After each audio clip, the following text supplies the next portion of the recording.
नमस्कार, मेरा नाम मुकुल है और कंसल्टीज में आपका स्वागत है। सबसे पहले तो मैं कंसल्टीज टीम को थैंक यू बोलना चाहूंगा कि उन्होंने मेरे को इनवाइट किया अपने चैनल पे कि मैं आपके साथ कुछ नॉलेज शेयर कर सकूं। मेरा अपना एक यूट्यूब चैनल है एसेट योगी नाम से, जहां पे मैं फाइनेंस और इन्वेस्टमेंट रिलेटेड काफी इन डेप्थ वीडियो शेयर करता रहता हूं। तो आप मेरा चैनल चेकआउट कर सकते हैं, नीचे डिस्क्रिप्शन में आपको लिंक मिल जाएगा, आप उसको सब्सक्राइब भी कर सकते हैं। एसेट योगी पे मैंने काफी रियल एस्टेट इन्वेस्टमेंट रिलेटेड भी वीडियोस बनाए हैं। अब देखिए, इस वीडियो के अंदर मैं प्रॉपर्टी डॉक्यूमेंट्स रिलेटेड आपसे कुछ इंफॉर्मेशन शेयर करना चाहता हूं। जब हम रियल एस्टेट में इन्वेस्ट करते हैं, चाहे कोई कमर्शियल प्रॉपर्टी हो, कोई रेजिडेंशियल प्रॉपर्टी हो, कोई इंडस्ट्रियल प्रॉपर्टी हो, तो हम कई बार सारे डॉक्यूमेंट्स ठीक से चेक नहीं करते हैं।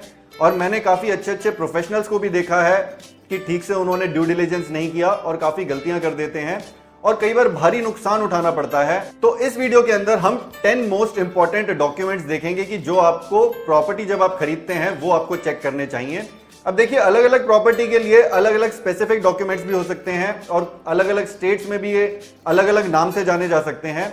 इस वीडियो के अंदर हम जो 10 मोस्ट इंपॉर्टेंट और कॉमन डॉक्यूमेंट्स होते हैं उनकी बात करेंगे, जो आपको हर तरीके की प्रॉपर्टी में ही चाहिए होते हैं। तो आप इस वीडियो को शुरू से लेकर लास्ट तक जरूर देखिएगा, क्योंकि लास्ट में मैं आपसे कुछ बोनस टिप्स भी शेयर करने वाला हूं। तो बिना किसी देरी के शुरू करते हैं। तो ये जो मैं आपके साथ प्रॉपर्टी डॉक्यूमेंट्स डिस्कस करने वाला हूं, ये हर तरीके की ready to move built up property के लिए एप्लीकेबल है। चाहे वो आपकी रेजिडेंशियल प्रॉपर्टी हो, कोई कमर्शियल स्पेस हो यानी कोई ऑफिस स्पेस हो आपकी, या फिर कोई रिटेल स्पेस हो, किसी मॉल के अंदर कोई दुकान हो, या आपकी किसी मार्केट के अंदर कोई शॉप हो, हर तरीके की प्रॉपर्टी के लिए ये डॉक्यूमेंट्स एप्लीकेबल हैं। तो सबसे पहला डॉक्यूमेंट आता है आपका मेन टाइटल डॉक्यूमेंट, जो आपको चेक करना है।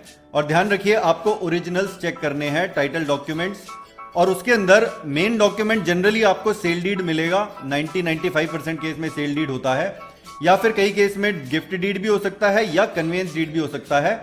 अगर प्रॉपर्टी का ओनर फर्स्ट ओनर है, मतलब उसने डेवलपमेंट अथॉरिटी या डेवलपर से डायरेक्टली प्रॉपर्टी खरीदी है, तो उस केस में आपको कन्वेंस डीड भी मिल सकती है।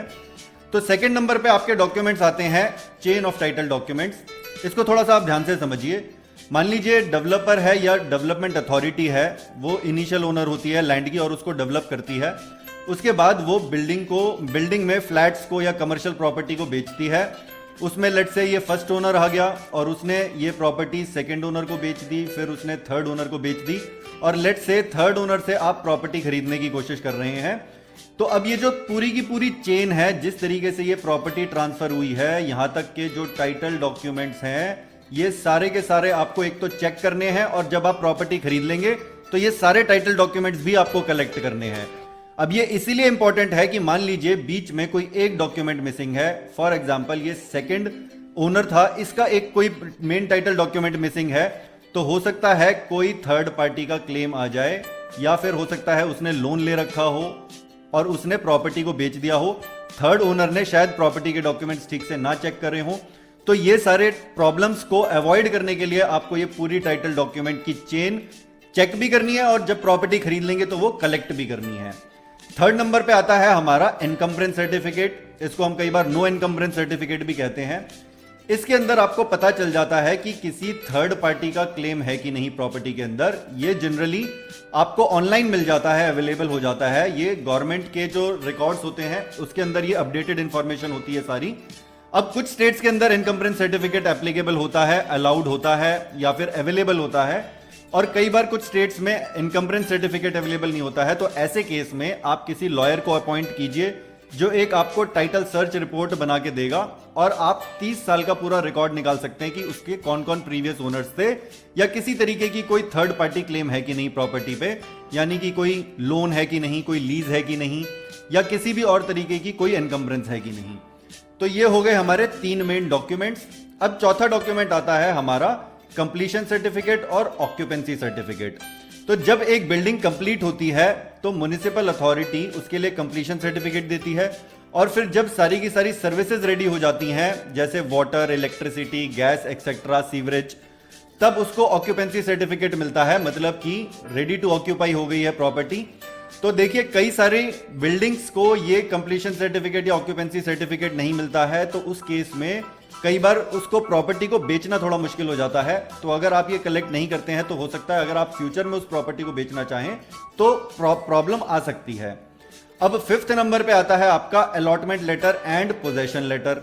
तो अलॉटमेंट लेटर आप जिस भी डेवलपर के साथ या डेवलपमेंट अथॉरिटी के साथ अगर इनिशियल परचेज करते हैं तो वो आपको अलॉटमेंट लेटर देते हैं इनिशियली, और जब कंस्ट्रक्शन कंप्लीट हो जाती है तो आपको पोजेशन लेटर मिलता है। तो जब भी आप किसी प्रॉपर्टी ओनर से प्रॉपर्टी खरीद रहे हैं तो उसके पास अलॉटमेंट लेटर या पोजेशन लेटर भी होना चाहिए। अब मैंने जैसे यहाँ पे पूरी चेन की बात की थी, तो जब ये पहले ओनर ने खरीदा होगा डेवलपर से, डेवलपमेंट अथॉरिटी से, तो उसको अलॉटमेंट लेटर और पोजेशन लेटर मिला होगा और ये चेन के अंदर कंप्लीट होना चाहिए, ये भी अवेलेबल होना चाहिए। छठे नंबर पे आता है आपके मॉर्गेज डॉक्यूमेंट्स। अगर किसी प्रॉपर्टी पे कोई लोन लिया गया है तो आपको बैंक से डॉक्यूमेंट्स मंगवाने चाहिए। जो भी ओनर है उसको आप बोलिए कि वो आपको ये डॉक्यूमेंट्स प्रोवाइड करके दे। पहला तो लिस्ट ऑफ डॉक्यूमेंट्स कि कौन कौन से डॉक्यूमेंट्स बैंक के पास मॉर्गेज हैं। तो मेन टाइटल डॉक्यूमेंट्स तो मॉर्गेज होते ही होते हैं, और भी कुछ एक दो जो मेन पेपर्स होते हैं जैसे अलॉटमेंट लेटर या पोजेशन लेटर वगैरह भी बैंक अपने पास कई बार मॉर्गेज कर लेता है। दूसरा, आप लेटेस्ट लोन स्टेटमेंट भी मंगवाइए कि कितना आउटस्टैंडिंग लोन है और ओनर उसको आराम से पे ऑफ कर सकता है कि नहीं।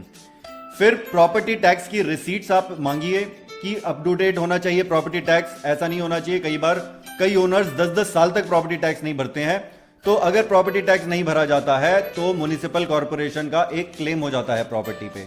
और दूसरा, आप साथ में प्रॉपर्टी टैक्स रिसीट्स पे ओनर का नाम चेक कीजिए और प्रॉपर्टी की डिटेल्स भी चेक कीजिए। उसके अंदर एग्जैक्ट एरिया लिखा होगा, प्रॉपर्टी का कॉन्टैक्ट एड्रेस लिखा होगा, वो सारी डिटेल्स भी आप जरूर चेक कीजिए। फिर यूटिलिटी बिल्स चेक करिए, electricity bill, water bill, gas bill, वो सब अप टू डेट होने चाहिए और ओनर के नाम पे होने चाहिए। फिर कार पार्क अलॉटमेंट लेटर आप चेक कर सकते हैं। अगर मान लीजिए कोई डेडिकेटेड कार पार्किंग है उस प्रॉपर्टी के साथ, चाहे वो आपकी ऑफिस स्पेस हो, चाहे कोई मॉल के अंदर स्पेस हो, चाहे रेजिडेंशियल में स्पेस हो आपकी, लेकिन अगर मान लीजिए कोई डेडिकेटेड कार पार्क अलॉट की गई है तो उसका एक अलॉटमेंट लेटर होता है, वो आप जरूर ले लीजिए। और 10वें और लास्ट नंबर पे आता है आपका NOC from residents welfare association. तो जब भी आप प्रॉपर्टी खरीदेंगे तो रेजिडेंट्स वेलफेयर एसोसिएशन एक एनओसी देती है, मतलब नो ऑब्जेक्शन सर्टिफिकेट या फिर नो ड्यूज सर्टिफिकेट। मतलब कि जो प्रीवियस ओनर है उसने सारे ड्यूज क्लियर कर दिए हैं सोसाइटी के या फिर रेजिडेंट्स वेलफेयर एसोसिएशन के, और अगर आप ये एनओसी नहीं लेते हैं तो आपकी जो सेल डीड रजिस्टर कराएंगे वो नहीं हो पाएगी। रजिस्टर कराने के लिए आपको अपनी सेल डीड, ये एनओसी मस्ट होती है। तो ये हो गए हमारे सारे मेन डॉक्यूमेंट्स जो आपको किसी भी ready to move built up property के लिए चाहिए होते हैं। तो ये तो थे कॉमन डॉक्यूमेंट्स जो आप एक ready to move built up property के लिए चेक करते हैं। अब इसके अलावा भी मैं आपसे 3 पॉइंट्स शेयर करना चाहता हूं। पहला, कि आप अगर कोई बिल्डर प्रॉपर्टी खरीदते हैं, कोई अंडर कंस्ट्रक्शन प्रॉपर्टी खरीदते हैं, तो उसके